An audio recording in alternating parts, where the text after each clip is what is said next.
Prefácio do audiobook. O livro disso, de George Grodeck. Prepare-se para adentrar um território onde a mente não é apenas analisada, mas desnudada.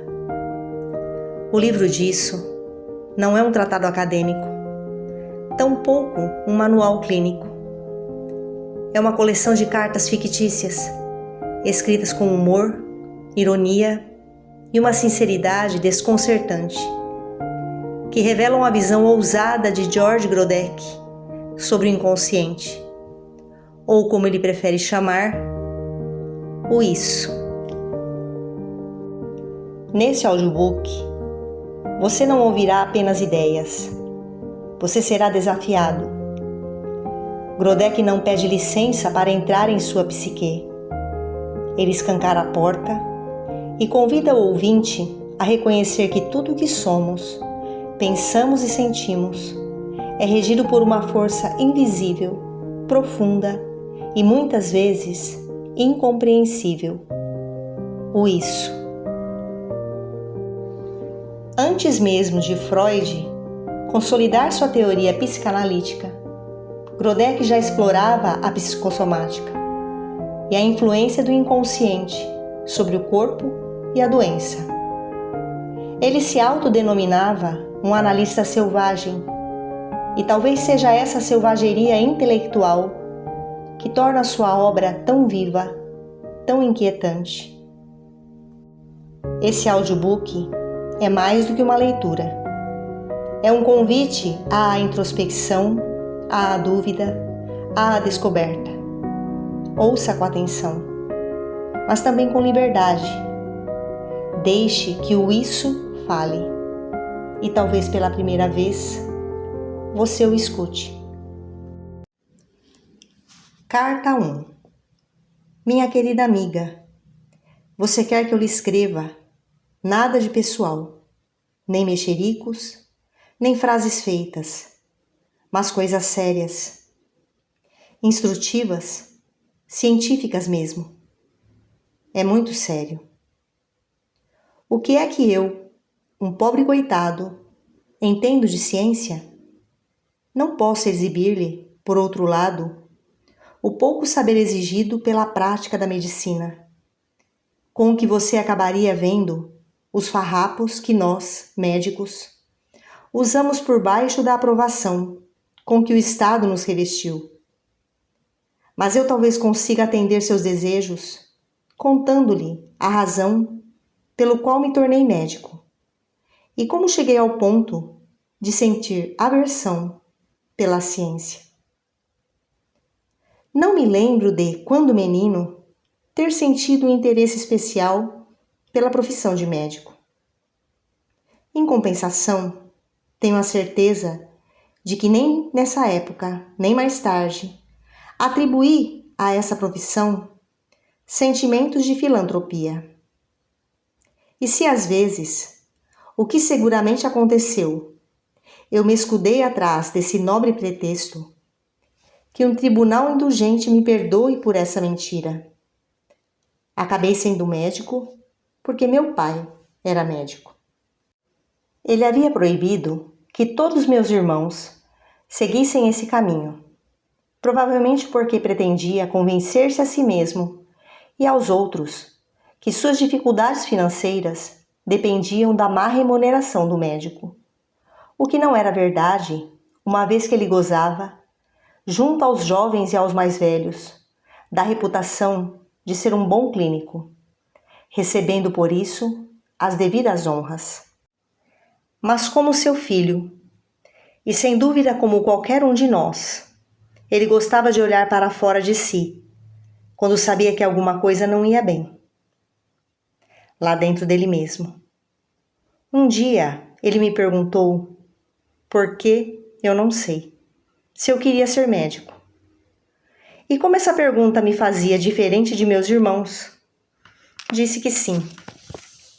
Foi assim que meu destino foi decidido, tanto em relação à escolha de minha carreira, quanto ao modo pelo qual eu deveria exercê-la.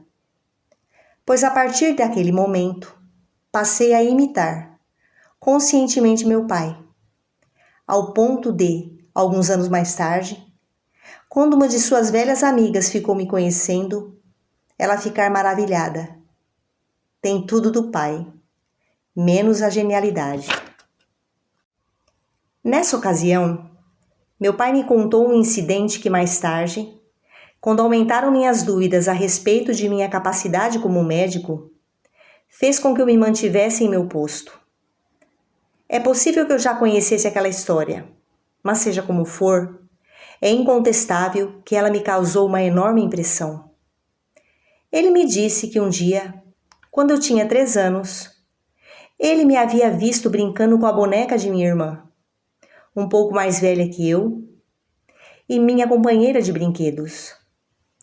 Lina insistia em vestir uma roupa extra na boneca. E só depois de uma longa discussão, eu concordei dizendo: está bem, mas você vai ver, ela vai morrer sufocada.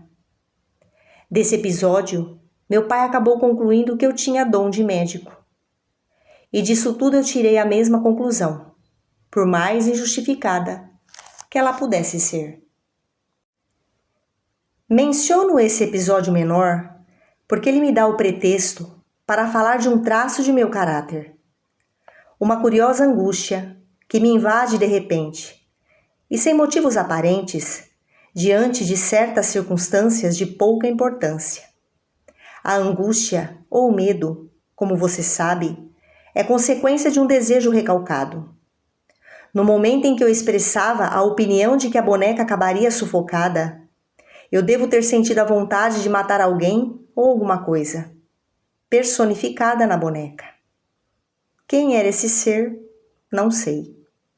Suponho que devia ser exatamente minha irmã.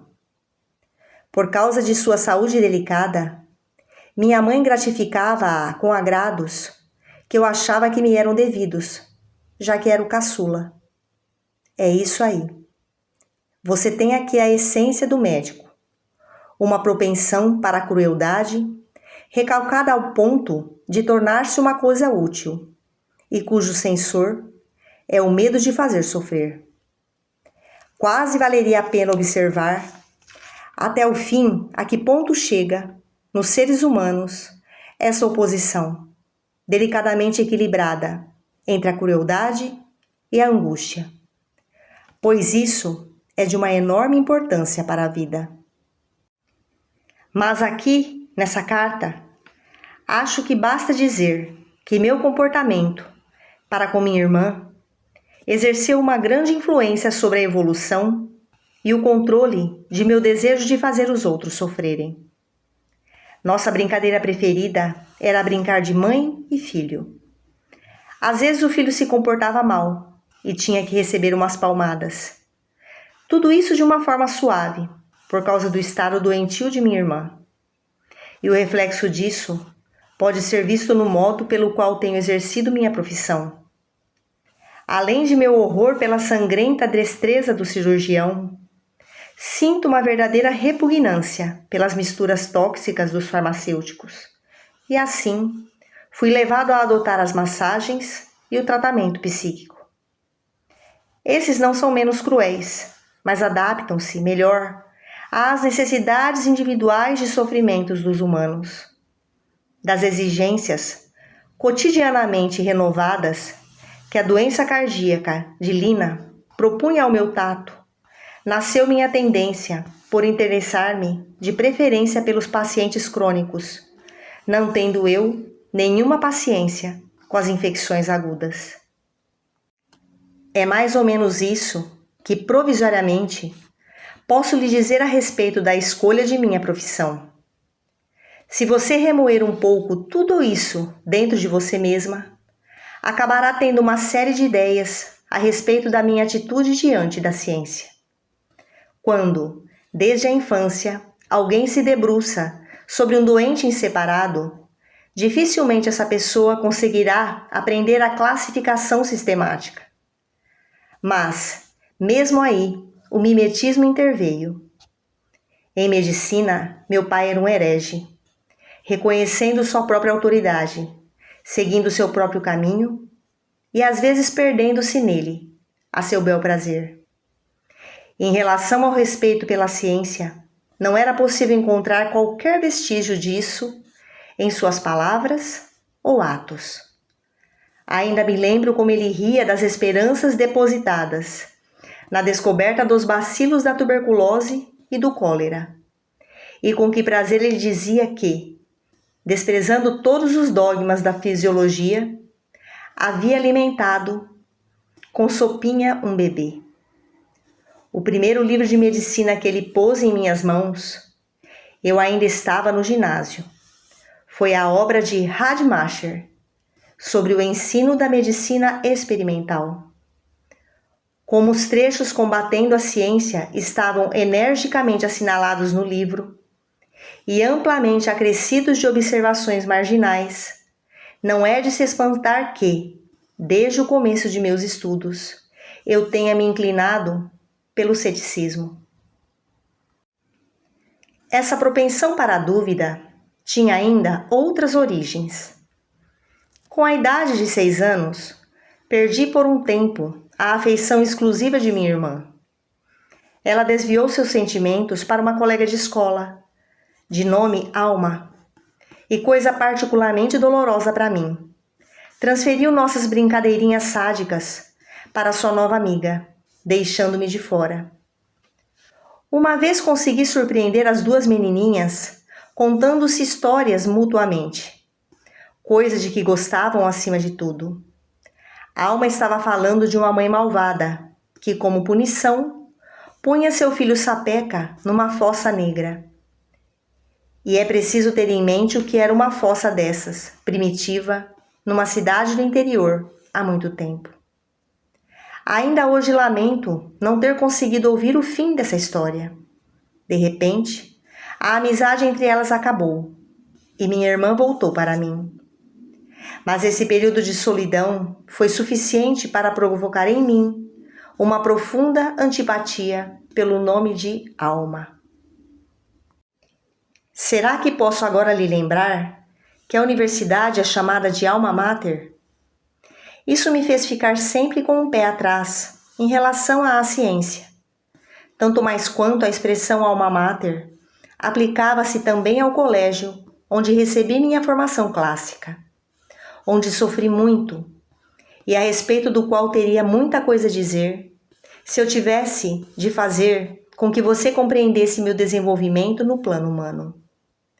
Mas não é isso que está em jogo, e sim o fato de que eu transferi para a ciência toda a raiva e o sofrimento dos meus anos passados nos bancos escolares, por ser muito mais cômodo atribuir a origem das perturbações da alma a realidades exteriores, do que ir procurar a causa disso nos cantos mais escuros do inconsciente.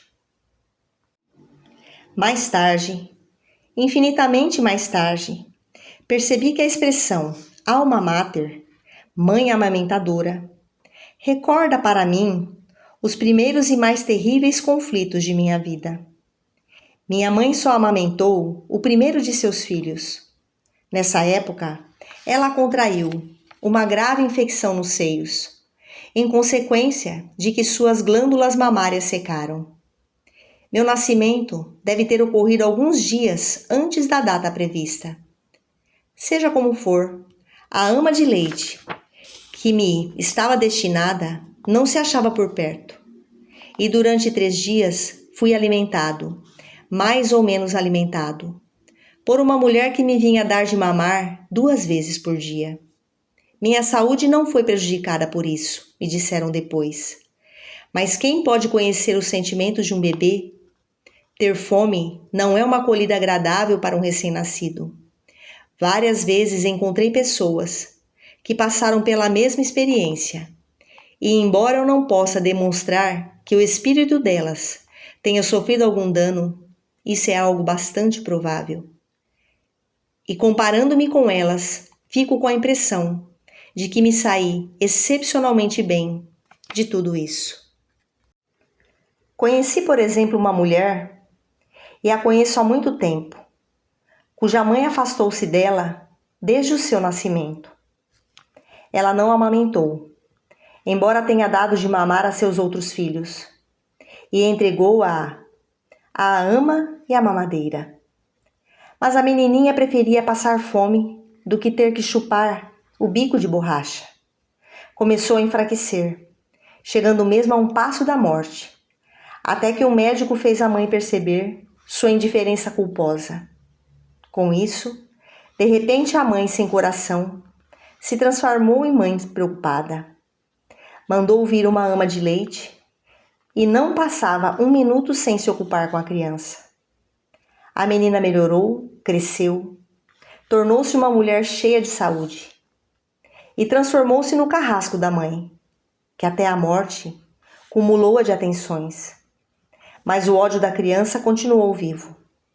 Sua vida é uma cadeia de hostilidades de uma frieza de aço, e cada um dos elos dessa cadeia foi forjado pela vingança.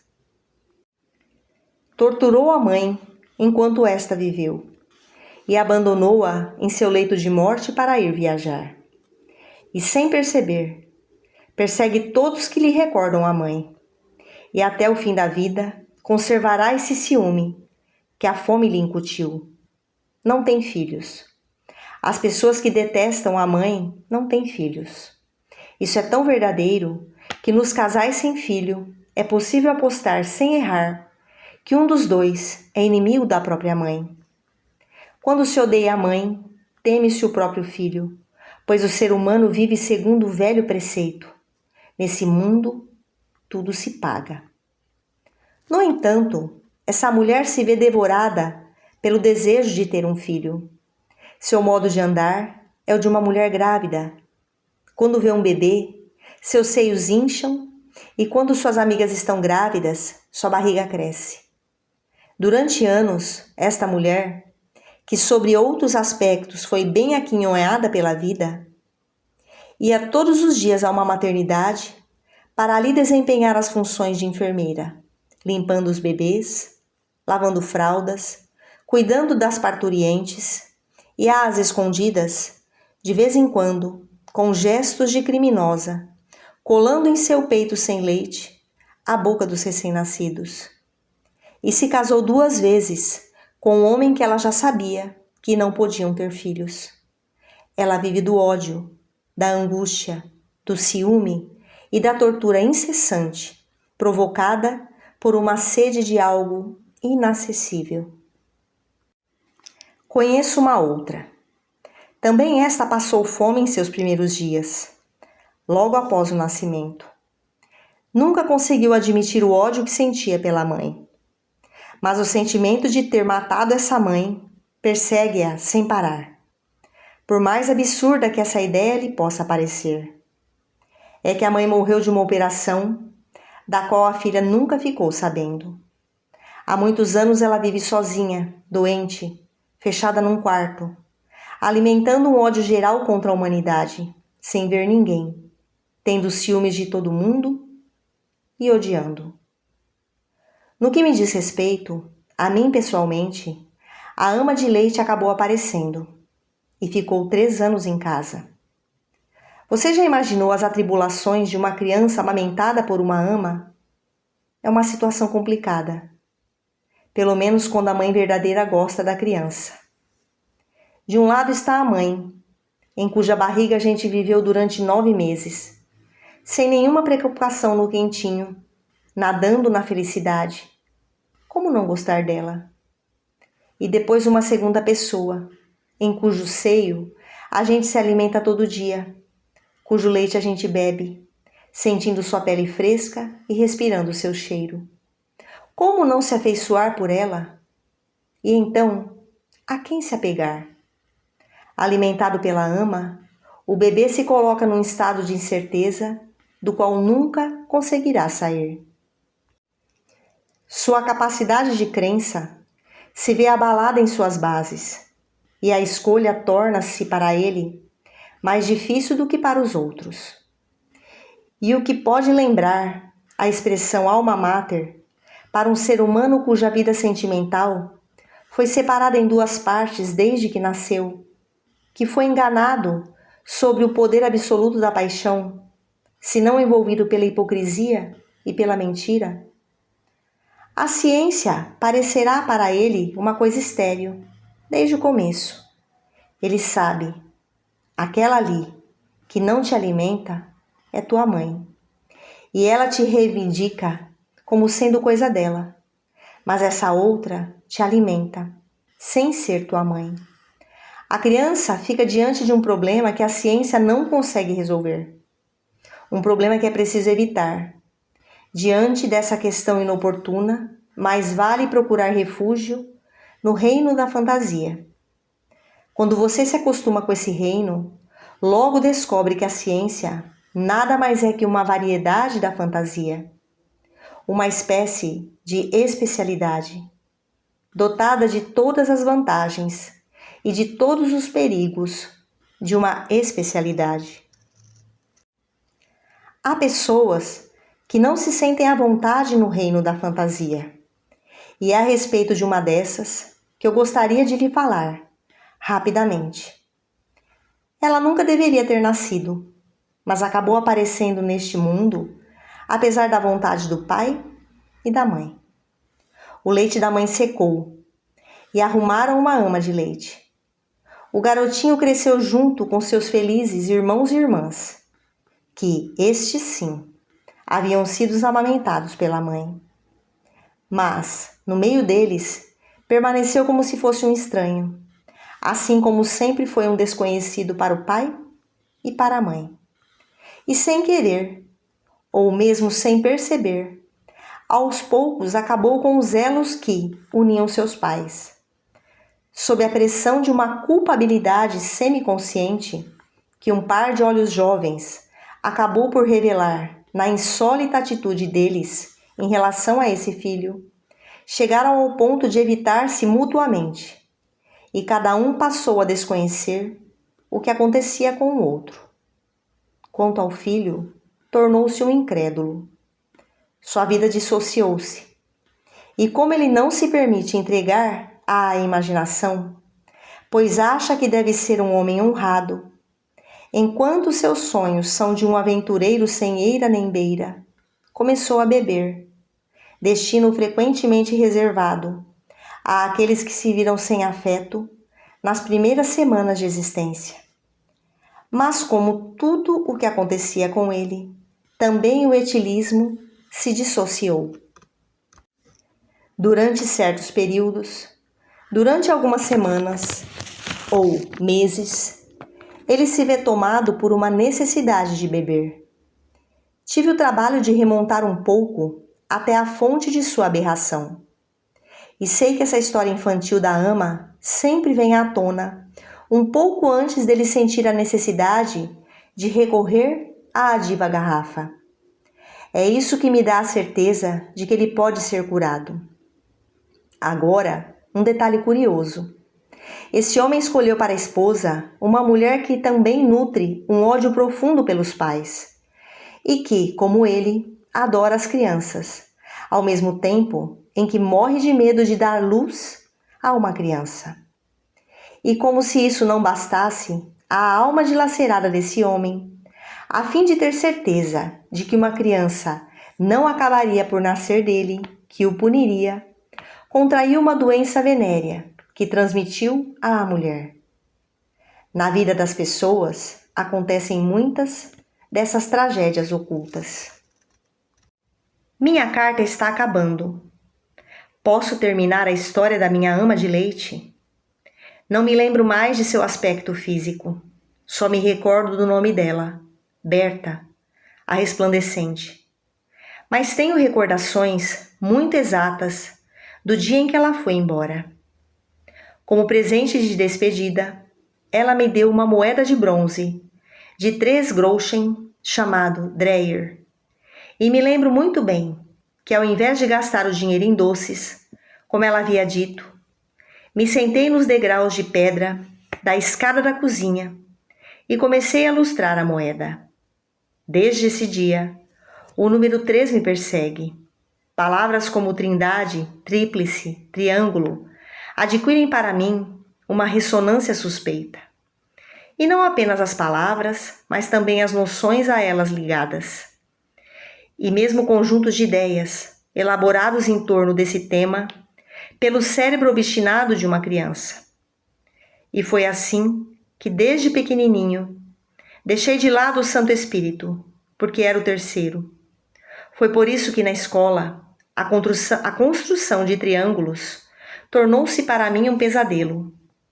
E também essa foi a razão pela qual a política da Tríplice Aliança, tão decantada numa certa época, recebeu minha desaprovação desde o primeiro momento. Vou ainda mais longe. Esse 3 acabou sendo para mim uma espécie de número maldito. Quando ponho a pensar no que foi minha vida sentimental, percebo que todas as vezes que deixei meu coração falar, acabei chegando em terceiro lugar em relação a duas pessoas unidas por uma certa inclinação. Que todas as vezes eu separava de seu companheiro a pessoa que provocava a minha paixão, e que meus próprios sentimentos em relação a ela começavam a esfriar assim que consegui essa separação. Lembro-me mesmo que, a fim de reanimar um pouco meu sentimento esmaecido, eu atraía outra vez um terceiro sedutor, para logo a seguir pô-lo de lado.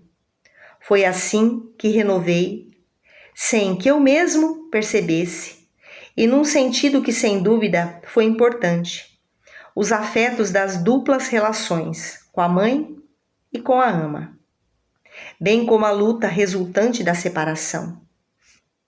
Coisa que dá o que pensar e que pelo menos demonstra que na cabeça de uma criança de 3 anos acontecem coisas estranhamente confusas, mas orientadas numa direção muito precisa. Só voltei a ver minha ama muito mais tarde. Eu devia estar com 8 anos, e apenas durante alguns minutos.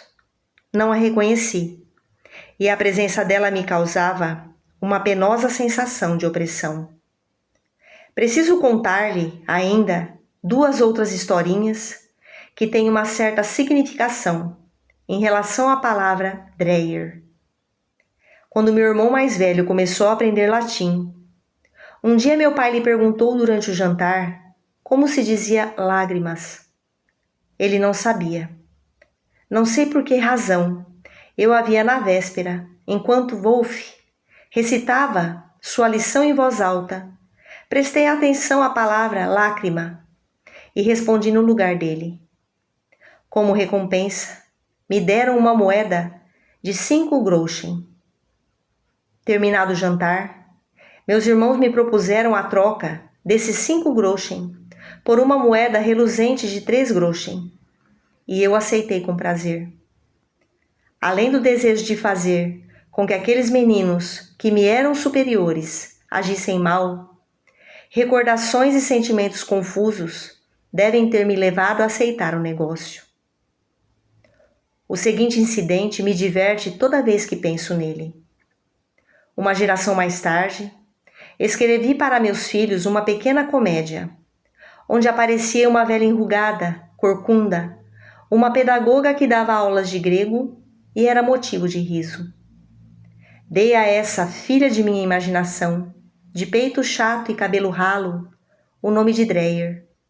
Foi assim que a fuga diante da primeira dor sem recordação precisa do adeus fez da mulher cheia de vida e amor que me amamentou e à qual eu me apeguei a representação daquilo que para mim é a ciência.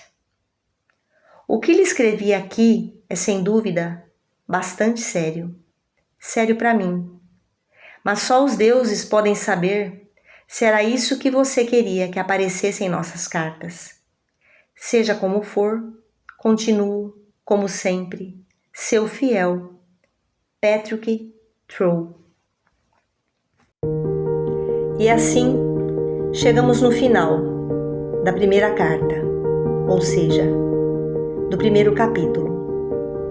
Eu te espero no próximo vídeo. Muito obrigada.